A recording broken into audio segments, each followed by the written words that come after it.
Action. How often do you fail? That's a good question. I feel like I fail a lot. In fact, I fail so many times that it's embarrassing. On the other hand, I think that failing actually helps you to move forward. It gives you a sign that you're actually doing something. You're taking action. You're moving the needle. It's important to make sure that the failure doesn't become something more dangerous like desperation or something even worse. Failure, I think, is important to have if you really want to improve your art. If you really want to make better films, I think failure is essential. Because failure tells you what didn't work. The failure shows you that, okay, here is the list of the things that didn't work. Your goal when you fail is to actually be honest with yourself and look at all those things. What things didn't work? Why this happened? It's important to look at yourself honestly. For example, there was one story that happened to me in Tyumen, Russia. I was in it's near Siberia, part of Siberia actually. I was in a theater, in a huge state theater over there. We were performing on stage, and we had to perform two plays. One is a comedy and one is a drama. So we were rehearsing many weeks before. We were rehearsing when we arrived to Tyumen from St. Petersburg. I felt ready. I was ready. I was ready to be on stage and do everything that I wanted to do. And then the day arrives. The day of the first performance, the comedy one. I'm standing behind the scenes and I'm hearing a lot of noise from the people. A lot, because there were 3,000 people. 3,000 people in that room. And it was packed because all the students from pretty much all over Russia arrived to that place. And so much noise, so much energy. You can really feel it, feel the energy. And I'm standing and I'm looking at my acting partners like, this is it. This is the moment. It was my first time performing in front of such a huge audience. So we're going out of stage. We smile. Everyone's applauds. Then it gets quiet. And I forget my lines. I forget everything, in fact, what I need to say. And I look at my acting partners for help. I think they saw the what happened to me by the way that I looked at them.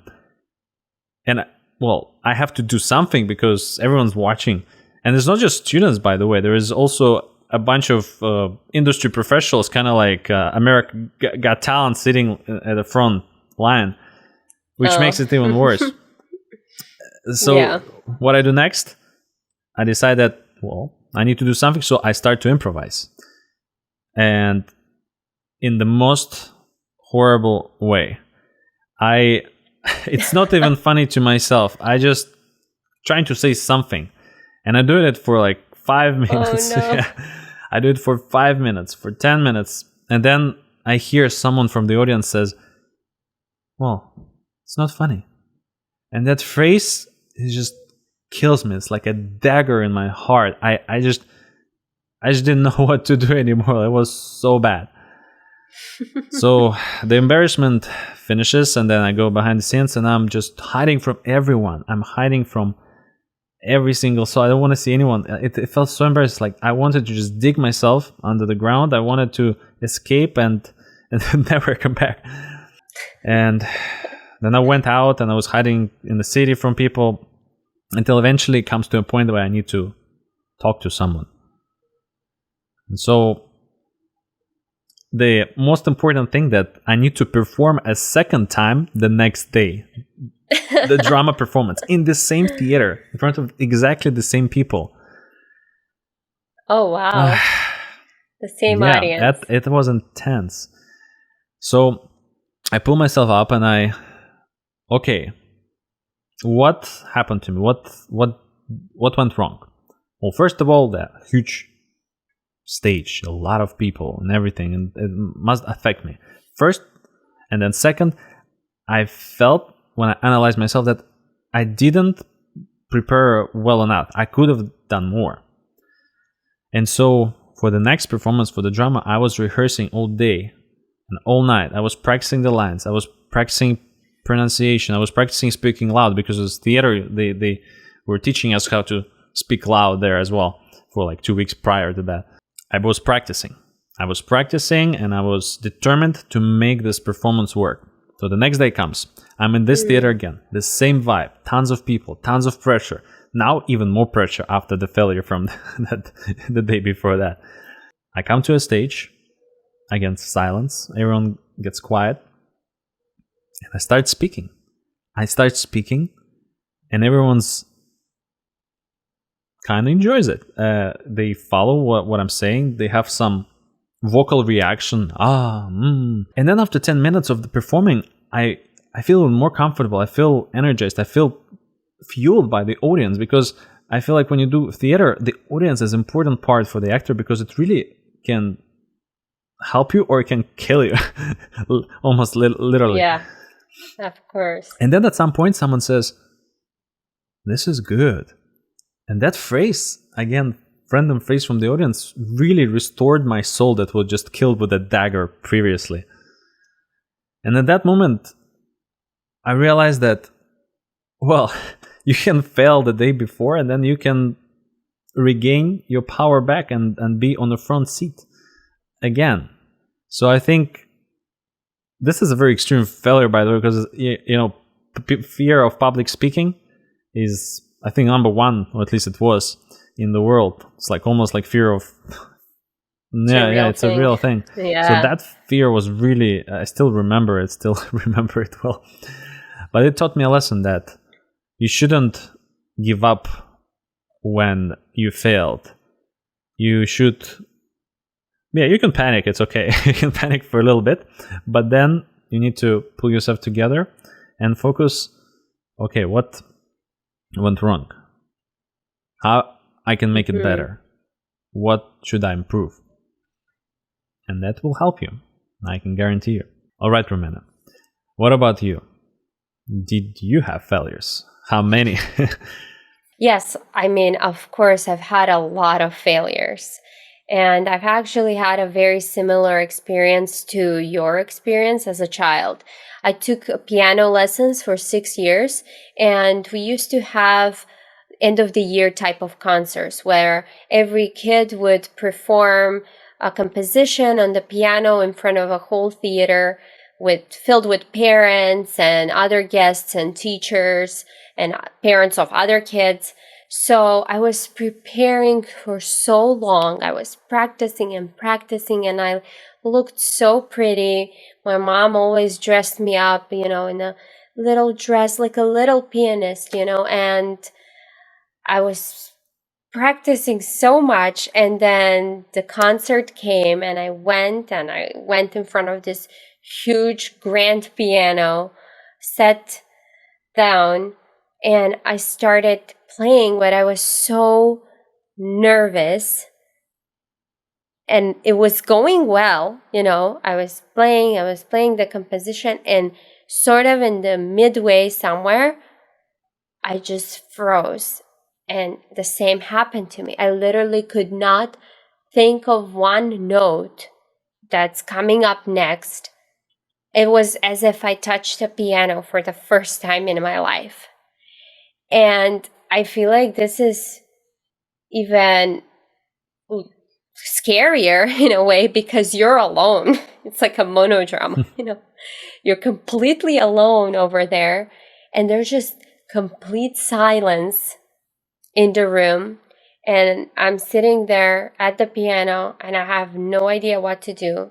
I'm like torn apart inside, and I just slowly turned towards my teacher that was sitting in the front row, and she's kind of like whispering at this point, trying to, tell me what's next, where to start next. I had my notes in front of me, but it was, I totally even forgot how to read notes, And after maybe 5 to 10 minutes of that awkward sitting, my teacher and my mom kind of told me, to stand up and bow and just leave.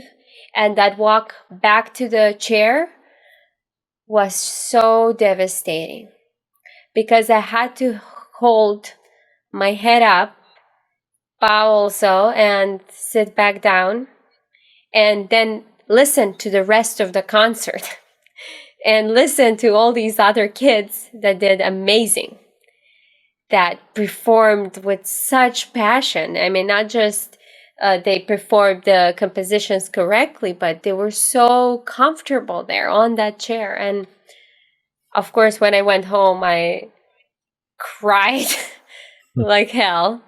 I cried my heart out, and for a young kid, it's really hard.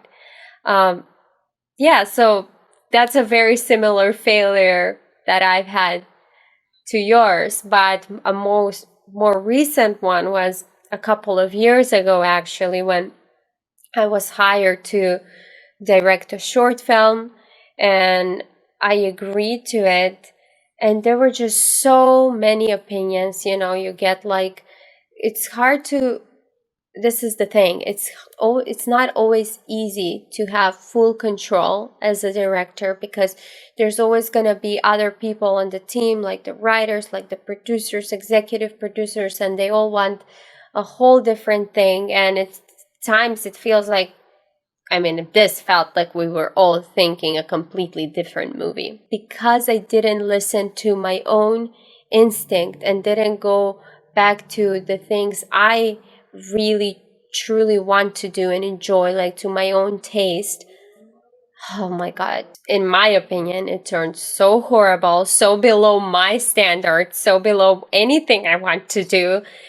Very cheesy, very cringeworthy, that for a couple of years, I would be so embarrassed, and I literally would think that I should not direct again. That this movie is just a proof that I'm a failure, that I shouldn't be doing this, and that I am not talented enough, and I don't know how to do this.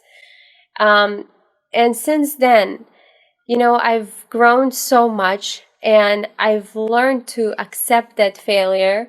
And now when I look at that film, I'm just like bursting into laughter, because it's just so funny to me of how bad some things are in it. And I think that's what's important, to not let failure define you. Because after several years, I've worked on myself, and I really truly think that the more I work on my craft, I can get to a point where I really make the movies, the films that I want to make, that really match the taste of movies that I have. And that this one bad experience and failure is not a definition of who I am as an artist and as a person. And I've learned how not to really care about what anyone thinks. This movie was screened also at some smaller festivals in front of an audience. And I was so embarrassed to even do like a Q&A and talk about it, because I was like, I don't want anyone to know that I directed this, But I've accepted that failure, and I've moved on from it. And I truly don't care what people think about it, because I know that my next films are only going to get better and better. And I am on my own journey, and that's what I'm trying to focus on. Not focusing on the negative things people will tell you, and not focusing on the negative thoughts and the negative things you say to yourself, but focus on, how can I improve? What can I do better next time? I agree.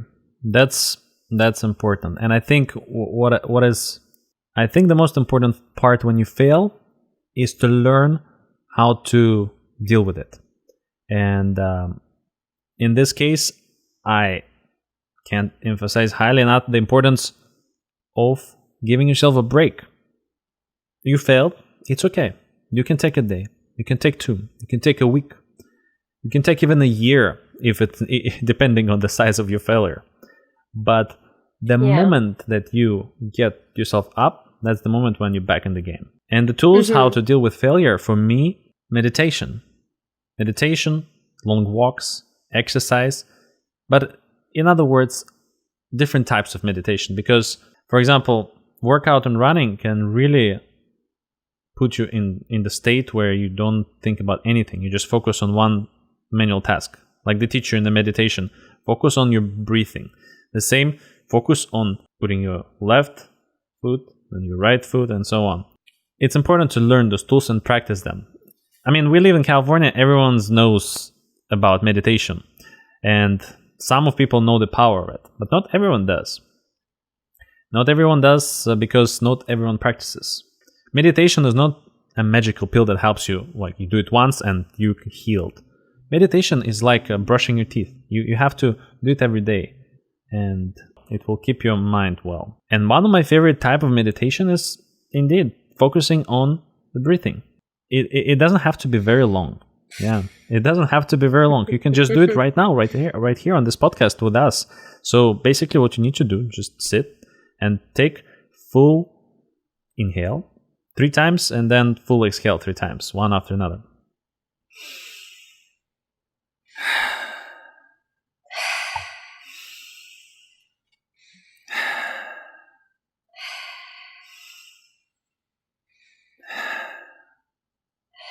And now, at least me, already feel better. I know what I want to talk about next, and I feel relaxed. I feel like even my voice sounds a little better after this breathing. So you can just do it right now. Now, from the place of relaxation, Rumikay, maybe you can talk about the anxiety and what role it played in your life. Well, you mentioned meditation is big in California, and I want to say to that, I feel like, yes, there is a huge sort of self-help type of culture here. And I really think, especially in Los Angeles, I mean, I'm really glad that this is expanding like really everywhere, honestly, like this kind of like more talks about self-help and, mental health and just improving yourself, improving your health. But I think why is it so prevalent here is because a lot of people come to Los Angeles with huge dreams and huge expectations. When you first move here as an international person, as an immigrant, the first couple of years, it just takes you to deal with the culture shock. For me, coming from a very small country and just dealing with the vastness of Los Angeles, and then it takes you a couple of years to deal with homesickness and missing your family and the people, your friends and the people closest to you. Then you start to get into this, okay, I really need to do stuff. I really need to make more work, make more art. And you see that so many people are here with this exactly same dream. They want to be actors, they want to be directors, they want to be cinematographers, from everywhere around the world. You go to the supermarket or you go to a restaurant and every second person is like somehow in the industry. Yeah. Right? The biggest mistake you can do is compare yourself to all of those other people that are here with the same dream. Oh my God, this person won an award at this festival. Wow, she got casted on this show. Wow, this person did that. It does not matter. What matters is, what are you doing in the moment? Because the more you're obsessing with what these other people are doing and what they've achieved and stuff, the more that takes time, precious time that you can be working on yourself, on your craft. So yeah, I've dealt with so much anxiety. And, sometimes I've had just anxiety of time passing, anxiety about succeeding. There's this real thing these days, instant gratification, especially with social media, and we have access to so much information. I mean, about other people. I'm saying through social media, people just post the highlights of their life and you compare yourself to that, and it creates this anxiousness, Oh my God, this person is a millionaire by 20 something. I need to get there. It does not matter if you get or don't get there. It doesn't matter that you're 20 or 30 or whatever. You are on your own journey, and no one can have the exact same journey like you. So that's where you need to focus on that. And it took me so long to learn that, because I spent years, overthinking everything. What are people going to think if I do this? What are people going to think if I start a podcast? What are people like, oh my God, what are people going to think when they see this movie? Stuff like that. Or, wow, by this age, I need to do this and that and that. Or just being anxious about the years that have passed. Now I'm really happy to say that I've come to a place where I've accepted all of that, and I've learned to deal with my anxiety. I've really learned how to just focus in being present and just, being content with what I have now. Because I know that's not my limit. I know that I can do better and improve and, do the things I want to do. But right now, I can focus just on the now. If that's, writing this film, I need to focus on writing this film. And that's what I'm doing right now, for not thinking about, the next 5 films I'm going to make. Yeah. Love your art in the moment that you're making it. Yeah. Love your art in the moment that you're making it. And I absolutely agree. On the outside, if you look at me, it might not seem that I had anxiety, fears, desperation, and so on. But inside there was so many of them. And of course, I had to learn how to deal with them and how to overcome them. And it could be a whole another conversation. But what I can tell you right now, that the thing that I learned, the importance, is to be in the moment. To be in the moment, because you always live in the moment. You will never live in the future. You may think about the future. You will never live in the past. You may think about the memories that happened to you, but you never will live there. Unless there is some science fiction gadget that will make it possible. But I don't think so. And if it will be, only a privileged few. So for the majority of us, we only live right now. As we're speaking right now. On this podcast. As you're listening to us right now. Yeah. And God knows what happens outside of your apartment or a car or whatever you listen. But as long as you hear the words that we say, you're in the moment with us. We actually have a moment together, like 3 of us, or how many of you listening to the podcast right now. It's amazing to think, actually. We're recording it, we're talking live to each other, we're listening to each other, and then you listen to us. It's fascinating. Another thing I want to say, that how do you stay in the moment? I already mentioned meditation and running and workout, but you can do some other things, like truly listening to a person who you're talking to. Right now we have celebrations and everything, but then when you go to work or school, find the person who is your friend and start a conversation. When you speak to the person, try to listen to what they're saying, not just to the words, but look at the body language. Try to understand how they feel in the moment, what they're really trying to tell you. Don't think of what you're going to say next. Don't think of your next sentence. Just listen exactly what the person is saying. And let them finish the thought. Let them finish the whole thought that they have.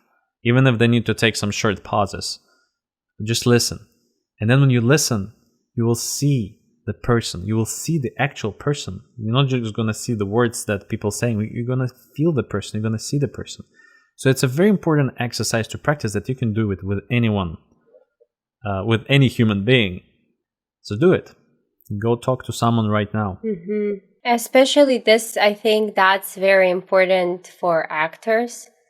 You know, actors always have the biggest thing we as actors need to learn is to relax, be present in the moment, and listen. So when you're on set with 30 plus people there behind the camera, everyone watching you as you pour your heart out, crying or screaming or whatever, all you need to focus on is your scene partner, right? There's no one around you. You need to be in the moment. Right now I'm playing this other person. I'm in the moment. I'm in the house or whatever the set is with this person, and no one else exists. There's no camera. There's no sound person. There's no one. And it's a very important thing for actors. When I started getting back into acting and auditioning, that was one of the first things I need to learn is how to do not be in my head. Even for self-tapes, you know, I'll film a self-tape and what I'm thinking is how I'm going to say the words opposed to feeling the words. And then I get anxious. Oh my God, that wasn't good. Like I'm too sweaty. I'm too tense. My eyebrows are going up. My forehead, my shoulders are going up. Yeah, but that's not what you're supposed to be thinking. You need to be in the moment, in the scene. So that's how it is with every work, honestly. It all comes down to that, just being present in the moment, breathing, relaxing, and not obsessing with everyone else and what everyone else is doing, but just focus on your creative journey. On your creative journey. Yes. Yeah. That's the theme of this episode. Love your creative journey. Embrace your failures and embrace them as a positive part of the process. Don't look at them as negative. Just think if you have failures, you're actually doing something great. It means that you're doing something great.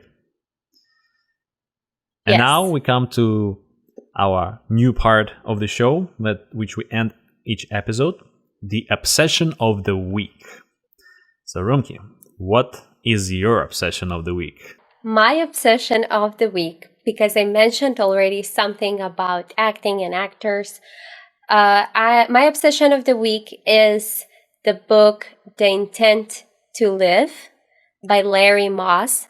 Larry Moss is Leonardo DiCaprio's acting coach.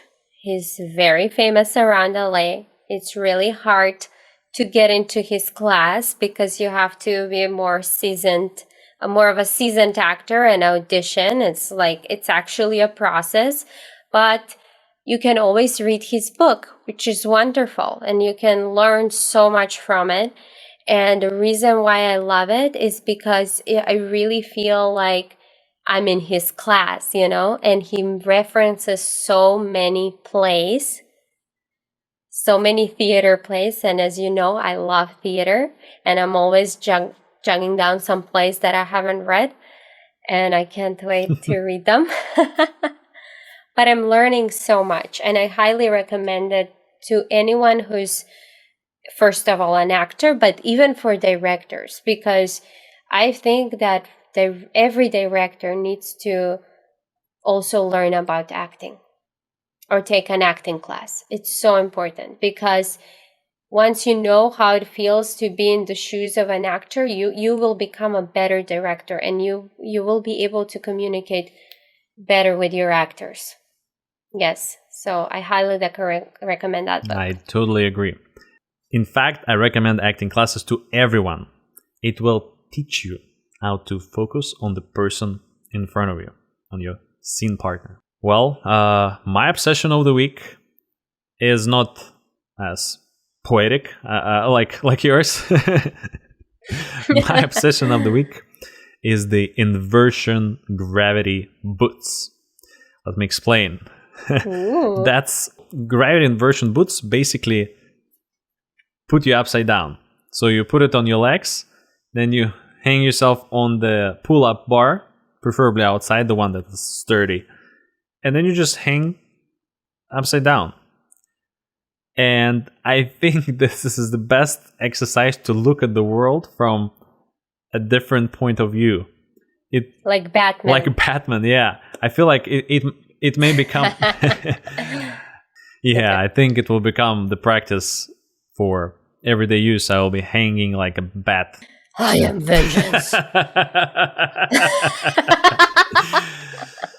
Well, guys, that's it for today. That's it for this week. Thank you for tuning in, and you can find the show notes on our website or on other podcast directories. Thank you, everyone, for listening. If you enjoyed this episode, please make sure to leave us a review. And if you have any other suggestions that you want us to do for future episodes, you can always email us at hello@rumikay.com or just DM us on social media. Yep. Stay cool, make art, make films. Bye, guys. Bye.